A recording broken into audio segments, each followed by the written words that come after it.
Fred VanVleet has played through 9 games is as close to a 9-game stretch as we've seen out of Kyle at any point in his career. I think Fred has been spectacular. He's picked up where Kyle left off. What do you make of that statement? He's been really good, and he's been kind of Lowry-esque in a lot of ways. Like, the numbers aren't great in every game, which sort of reminds me of Kyle. That's what Lowry used to do, where his impact would often transcend the box score. You can't always judge his impact by the points and even the rebounds and assists, and definitely the shooting numbers.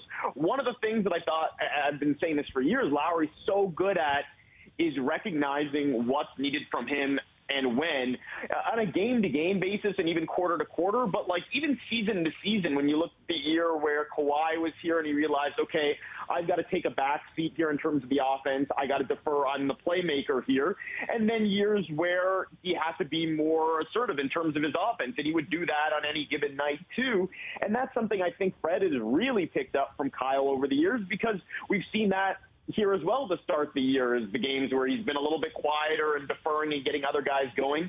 And then last night where offense is bogged down a little bit, maybe other guys aren't scoring, so he goes off for 33 points. I also think the mid-range game has been a huge key to that. He's taking what the defense is giving him. He's making those reads on the fly, and the fact that he's in an era of basketball where it's all about the three-point shot and analytics and all of that, he's found a way to weaponize basically the mid-range shot. It's become a really efficient part of his game. So I agree with you. Now let's see how he holds up here, because he's playing a ton of minutes, taking a lot of hits. And as we've seen over the years, and same with Kyle too, he tends to wear down a little bit as the year goes on. But so far, so good for Fred. I agree with you. What kind of relationship did those two guys have? Was it like a big brother or little brother kind of thing? 100%. Yeah, I mean, Kyle, let's just say, Jonas, he's a tough judge of character sometimes. Like, he's not always so quick to embrace guys, especially young players that come into the locker room. But for some reason, there was something right away where those two just hit it off. I think Kyle, in a lot of ways, saw some of himself in Fred, both in terms of the personality and then also the style of play, that chip on your shoulder, the toughness and all of that. And Kyle embraced him like pretty quickly, took him under his wing. And yeah, I mean, that's been a pretty good apprenticeship to have, I think, when you're coming into the league, spending 5 years playing under and then in some cases playing with Kyle Lowry. Yeah, I think the one thing that Fred does not have here when you look at the current roster, is he doesn't have the equivalent of Fred VanVleet behind him like Kyle did the last couple of years, or few years really, where VanVleet played 43 minutes last night, and really that was because I think Nick Nurse knew he was going, but also doesn't know if he can trust Delano Banton every night, doesn't know if he can trust Malachi Flynn, and Goran Dragic is just not playing. It's as if he's just not a part of the team. That is also putting Fred on a bit of an island, where when VanVleet was healthy and Lowry was healthy, they could play off each other. A lot of times they'd share the backcourt. Like, VanVleet really is so far removed from anyone else on this lineup when it comes to who could steal minutes from him in the point guard position. And I do wonder and I do worry a little bit in terms of how that could factor in to the remainder of the season, because he can't play 43 minutes every night. Yeah, I also think if we're sticking with the Lowry comparison, I mean, there's a few differences. One of them in terms of body type, like a little bit more cushion on Kyle, so he could take some of those hits and some of those falls.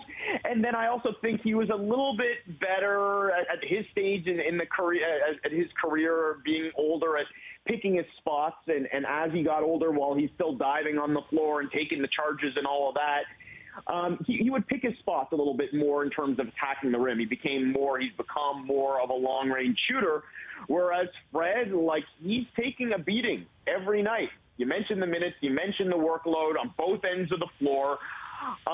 So, yeah, I mean, that I think is the concern as the year goes on. What I will say, though, is you mentioned a bunch of point guards, and Delano Banton has been one of the pleasant surprises for the Raptors this season. If he can keep it up, there's your backup point guard, Malachi Flynn, I think is capable of playing a role. He certainly thinks he's capable of playing a role and is trying to show it here in limited minutes over the last few games. who knows what the future of Goran Dragic is with the Raptors, but at some point it sounds like they could potentially call on him to fill some sort of a role. And I think the biggest thing in terms of preserving Fred VanVleet is going to be the return of Pascal Siakam. Unfortunately, that seems like it's just around the corner. It sounds like he'll be back sometime within the next 2 weeks. And once Pascal's back, I mean, obviously just in terms of star power, that takes some pressure off of VanVleet in the offense.